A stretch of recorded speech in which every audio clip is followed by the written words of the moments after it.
ఎప్పుడైతే దేవుడు వద్దు అని చెప్పినప్పుడు మనకి అది అసహ్యంగా కనిపించింది, మనం తినకూడదని కనిపించింది, మనం ఇది తింటే చచ్చిపోతాం అనిపించింది.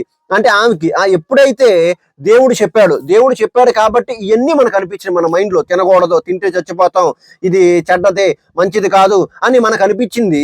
ఎప్పుడైతే వేరే వాళ్ళు వచ్చి నువ్వు ఇది దేవుడు నీకు అబద్ధం చెప్పాడు, ఇది తింటే నువ్వు దేవతల వలె అవుతావు, నువ్వు చావనే చావు, అది దేవుడికి తెలుసు కాబట్టి నిన్ను తినకుండా, నిన్ను దేవతలాగా మార్చకుండా ఉండటానికి, అంటే నువ్వు మారకుండా ఉండటానికి ఆయన చేసిన కుట్ర అని ఆ ఉద్దేశంతో ఎవరు చెప్పారు? సాతాను చెప్పేసరికి ఎప్పుడైతే ఆ మాట చెవిని పడిన తర్వాత తినకూడదు అన్న పండు దగ్గరికి వెళ్ళి అది చూసినప్పుడు ఎలా అనిపించిందంటే, ఇది మంచిగానే ఉంది, ఇది అందంగానే ఉంది, దీనివల్ల జ్ఞానం వచ్చిద్ది, మంచి చెడ్డలు వస్తాయి అని తెలుసుకొని దాన్ని తిని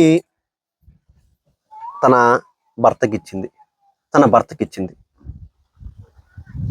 మనం కూడా మన జీవితంలో ఎలా ఉంటామో తెలుసా?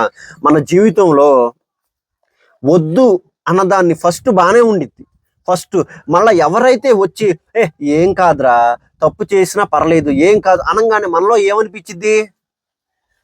ఏం కాదులే అనేది అనిపించిద్ది. అంతేనా?